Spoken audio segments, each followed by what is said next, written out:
Ibibigay ko na lang example sa iyo, yung ating mga OFWs na nagkakaroon sila ng kontrata for so many years sa abroad. Naghirap sila doon, malungkot sa abroad, malayo sa kanyang pamilya. And then pagbalik dito, wala silang naipon. Why?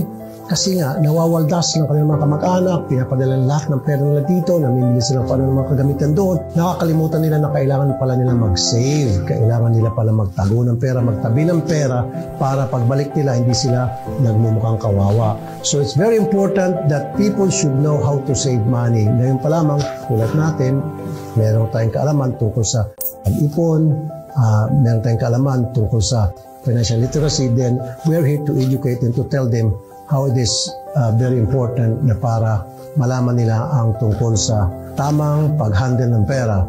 Dapat yung pera ay hindi nagdadala sa atin, tayo nagdadala sa pera.